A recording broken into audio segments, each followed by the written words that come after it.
My name is Alexandra Sterling, and I'm 32 years old. I was sitting in the pilot's lounge at Nellis Air Force Base, polishing my aviator sunglasses, when my phone buzzed with a family group text that made me smile for all the wrong reasons. "Alex, sweetheart, I've been thinking," my mother had written. "This weekend at our charity airshow would be perfect for you to meet some real pilots. Delta is expanding their crew, and honestly, at 32, it's time to be practical. You could use your looks for first-class service while you're still young enough, then settle down properly. This military phase has gone on long enough, don't you think?" My brother James had immediately chimed in, "Mom's right." I could put in a word with my captain. "Alex, most airlines prefer younger hires. At 32, you're already pushing it. Military flying is basically summer camp with jets. Time to get serious about your future." The last message was from my father. The senator will be there Saturday, along with aviation executives. This could be your last good opportunity to transition to something practical. You can't play government pilot forever. Bring your resume. I stared at my phone, then glanced at the mission board behind me. Tomorrow's sortie: lead pilot for 6-ship precision formation, high-G aerobatics, and emergency response coordination. In other words, another Tuesday. My family had spent 5 years dismissing my career as playing dress-up in the sky. What they didn't know was that this weekend's charity airshow at our family airport featured a surprise military demonstration. The same airshow where they'd introduced me to their friends as our daughter who's having her little military phase. The surprise? I wasn't just attending their precious airshow. I was headlining it. Before I continue this story, I would love to know where you're watching from. Drop your location in the comments below and hit that like and subscribe button. Trust me, if you've ever been dismissed for following an unconventional path, this story will show you how powerful quiet determination can be. Because the delicate daughter they dismissed became one of the most elite pilots in the world. I grew up in Charleston, South Carolina, where old money and older expectations ruled everything. My father, Richard Sterling, owned Sterling Aviation, a successful charter company with a fleet of private jets that catered to the wealthy elite. Our family lived and breathed aviation, but only the respectable kind. My mother, Catherine, was the epitome of Southern grace and social expectations. She hosted charity galas, served on museum boards, and had my entire life planned out before I could walk. Private school, debutante ball, suitable marriage to someone from our social circle. My older brother James followed the family script perfectly. After graduating from an Ivy League business program, he became a commercial airline pilot for Delta. Everything my parents had hoped for: prestigious, profitable, and socially acceptable. I was different, and it all started with my grandfather. Joseph Sterling had been a P-51 Mustang pilot in World War II, flying escort missions over Europe. He died when I was 10, but those 2 years before his death shaped everything I would become.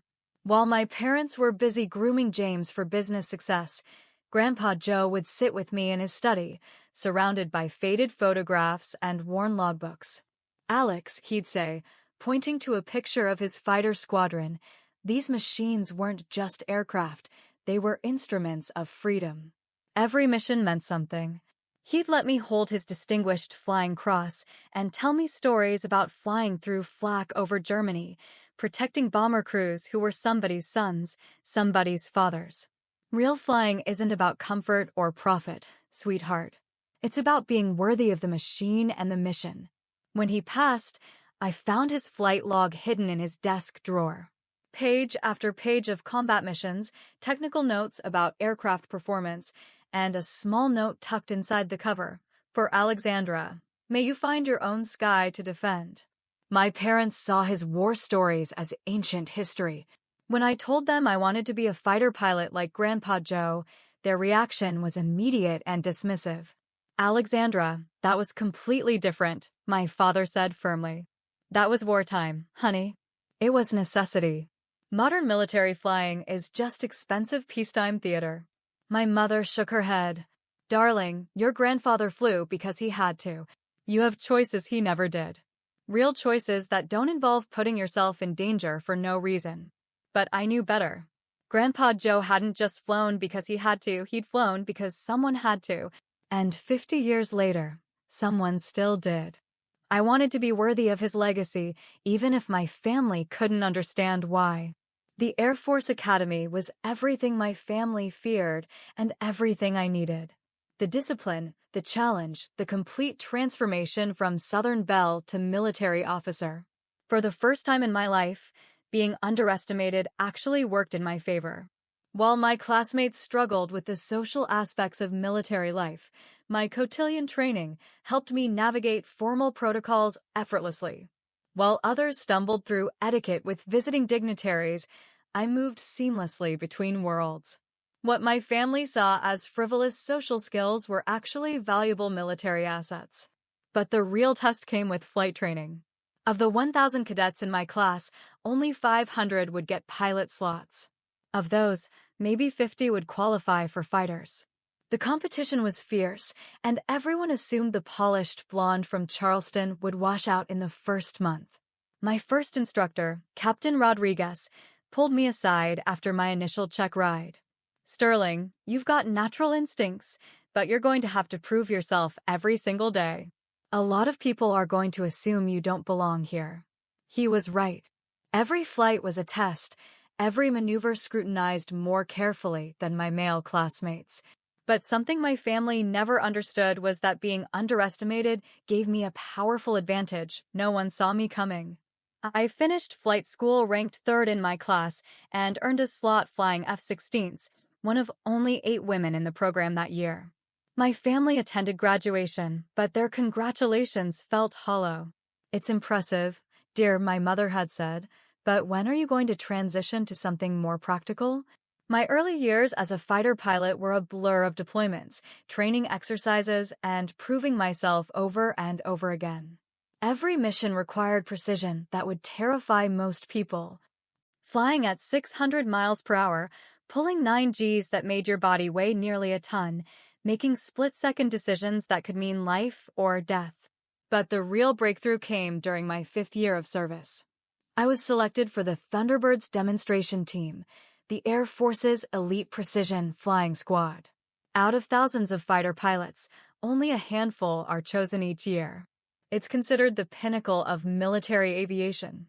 The selection process was grueling. Psychological evaluations, intensive flight testing, interviews with senior leadership. When they called to tell me I'd been selected, I sat in my quarters for an hour, staring at the phone. I called home to share the news, thinking maybe this time they'd understand the magnitude of what I'd achieved. "That's nice, sweetheart," my mother said absently. "Listen, the Henderson's son just made partner at his law firm. He's single and very handsome. I told his mother you might be interested." "Mom, do you understand what the Thunderbirds are? It's like being selected for the Olympics of military aviation." "I'm sure it's very exciting, dear. But you're 32 now. Don't you think it's time to consider settling down?" James just bought a beautiful house with his airline salary. Real stability, real success. I hung up and realized something that changed everything. I wasn't flying for their approval anymore. I was flying because I was born to do it, regardless of whether they could see it or not. The irony was perfect. This weekend, my family was hosting their annual charity airshow at Sterling Aviation's private airport. The same event where they'd spent years introducing me as their daughter who plays pilot. What they didn't know was that this year's surprise military demonstration would feature the Thunderbirds. And I was Thunderbird lead. The morning of the airshow, I drove to my childhood home in civilian clothes, designer jeans, and a cashmere sweater that screamed appropriate Southern daughter. My family had no idea I was even attending, let alone performing. The house was buzzing with pre-event energy. Caterers moved through the kitchen, florists arranged centerpieces, and my mother directed traffic like a general commanding troops. The irony of her military-style coordination wasn't lost on me. "Alexandra." She rushed over, genuinely surprised. "What a wonderful surprise. I didn't think you could get leave from your activities." My father appeared, adjusting his tie for the VIP reception. Alex, perfect timing. Senator Morrison will be here today, along with some major aviation industry executives. Great networking opportunity for when you're ready for a real career. James emerged from the study, wearing his Delta pilot uniform for the meet-and-greet portion of the event. He looked every inch the successful commercial aviator our parents adored. Little sister. He hugged me with genuine warmth. Mom said you might actually show up. Ready to see how real pilots perform? I'm looking forward to it, I replied simply, allowing myself a small smile. The charity airshow was held at Sterling Aviation's private airport, a beautiful facility with pristine hangars and a crowd of Charleston's social elite. Local pilots would demonstrate vintage aircraft, aerobatic performers would entertain the crowd, and the proceeds would benefit military families, an irony that wasn't lost on me. As we walked toward the VIP tent, my family continued their familiar pattern of dismissal wrapped in concern. The Thunderbirds are supposed to fly today, my mother mentioned casually. Such a shame they waste taxpayer money on such theatrics. Real aviation should be practical, don't you think? My father nodded in agreement. Military demonstration teams are just expensive recruiting tools. Any real pilot could do those maneuvers if they didn't have to worry about passenger safety and actual business responsibilities. James gestured toward his Delta uniform. This represents real flying, Alex. Responsibility for lives, schedules, multi-million-dollar aircraft that actually serve a purpose. Not just showing off for crowds.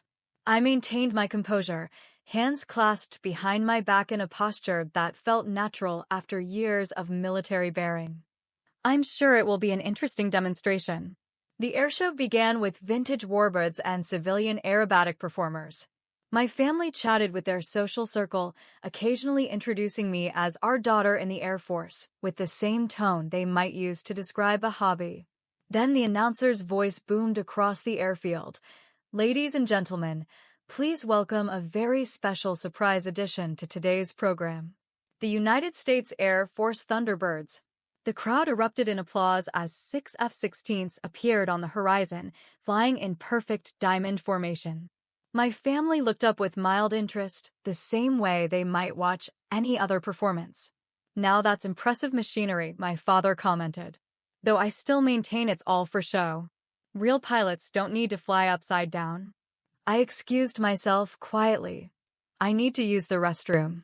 Instead, I walked directly to the staging area behind the main hangar, where a security officer was waiting with my flight suit and helmet. The transformation took less than 5 minutes, from Charleston socialite to Thunderbird lead. As I walked toward my aircraft, several airshow volunteers stepped aside respectfully. One of them, a retired Air Force colonel, actually saluted. Ma'am, your aircraft is pre-flight and ready. Weather conditions are optimal for the full demonstration. I climbed into Thunderbird 1, the lead F-16, and began my pre-flight checklist. Through my headset, I could hear the announcer introducing the team to the crowd of 5,000 people, including my family. Leading today's demonstration is Captain Alexandra Sterling, Thunderbird lead pilot, and one of the most accomplished fighter pilots in the Air Force. In the VIP tent, 200 yards away, I knew my family had just stopped breathing. The engines roared to life, and I taxied into position. This wasn't about proving them wrong. It was about showing them who I'd been all along. They just hadn't been looking. Tower, this is Thunderbird lead requesting permission for demonstration commencement. Thunderbird lead, you are cleared for demonstration. Winds calm, visibility unlimited. Have a great show. I advanced the throttle and felt 29,000 pounds of thrust push me back into my seat. Through my canopy, I could see the VIP tent where my family stood frozen, finally understanding what they'd been dismissing for 5 years. The demonstration began with a 6-ship diamond formation, flying at 400 knots, just 500 feet above the crowd. As lead, I controlled every maneuver, every position change, every heart-stopping moment that made the audience gasp. My wingmen flew just 18 inches from my aircraft, closer than cars on a highway, at speeds that would cover a football field in half a second. Thunderbird lead, you're cleared for the solo demonstration, came the call from my flight lead on the ground. This was my moment. I pulled into a vertical climb, the F-16 accelerating straight up until Charleston looked like a toy model below me. At 15,000 feet, I rolled inverted and pulled through, diving back toward the earth at 500 miles per hour. The crowd went silent as I screamed past them inverted, my canopy just 100 feet above their heads. Then came the high-G maneuvers, barrel rolls that subjected my body to forces 9 times the weight of gravity, making me weigh nearly 1,300 pounds in the seat. As I pulled through a particularly demanding sequence, I thought about Grandpa Joe. I was flying with the precision he'd taught me to value, executing maneuvers that demanded split-second timing and absolute control. This might be just an airshow, but these same skills, the precision, the decision-making under pressure, the ability to push both machine and pilot to their absolute limits, these were the capabilities our country would depend on when threats emerged. Every formation change required trust and communication between pilots. Every high-speed pass demanded perfect spatial awareness. Every high-G maneuver tested my ability to maintain consciousness and control while my body endured forces that would incapacitate most people. I pulled into the signature Thunderbird maneuver, a knife-edge pass where the aircraft flies sideways just feet above the runway, the wings vertical to the ground. The margin for error was 0. 1 degree too low and I'd cartwheel into the ground. 1 degree too high and the maneuver loses its impact. As I flew past the crowd at 400 knots, wings perpendicular to the earth, I could feel the precision that years of training had burned into my reflexes. This wasn't just entertainment. It was a demonstration of the skills that protect our airspace, that intercept threats, that ensure America's air superiority. During the final formation pass, all 6 Thunderbirds joined in a delta formation, our wingtips mere feet apart at 300 knots. The level of trust, communication, and skill required was something few people could comprehend. We were flying a choreographed ballet with machines capable of breaking the sound barrier, each pilot responsible not just for their own aircraft, but for the safety of the entire formation. As we pulled into our final vertical climb, breaking away in different directions like fireworks in the sky, I felt the weight of my grandfather's legacy and the pride of representing everything the Air Force stood for. The crowd erupted in applause, but through my headset, I heard the words that mattered most. Thunderbird lead, outstanding demonstration, textbook precision, and flawless execution. I pulled my F-16 into one final victory roll over the crowd, a salute to my grandfather's memory and a reminder that the skills we'd just demonstrated weren't just for show. They were the foundation of our nation's defense, refined through countless hours of training and ready to deploy when our country needed them most. As I lined up for my landing, I could see my family in the VIP area, no longer talking, just watching in stunned silence. Time to touch down and face them. I climbed out of Thunderbird 1 to find a crowd of reporters, aviation officials, and VIPs waiting on the tarmac. The demonstration had clearly left an impression. Conversations buzzed with technical discussions about G-forces, formation precision, and the level of skill required for what they'd just witnessed. My family approached slowly, as if seeing me for the first time. My father spoke first, his voice quiet and filled with something I'd never heard before, genuine awe. Alexandra, what we just witnessed, the precision, the skill, the sheer complexity of what you were doing up there. I had no idea. My mother stood beside him, her hand over her heart. When you flew past us inverted, just feet above our heads, and I realized you were in complete control of that machine. I finally understood what your grandfather meant about being worthy of the aircraft. James removed his Delta pilot cap and held it respectfully at his side. Alex, I fly predetermined routes with computer assistance and autopilot. What you just did required split-second decisions, perfect timing, and trust between pilots that I can't even comprehend. That wasn't flying, that was artistry. The moment was interrupted by Senator Morrison, who'd been watching from the VIP tent. Captain Sterling, that demonstration was extraordinary. The precision and professionalism of what we witnessed today. This is exactly the kind of capability that makes America's air power unmatched. I maintained my composure, though inside I felt the same satisfaction I'd experienced when I first soloed in Grandpa Joe's honor.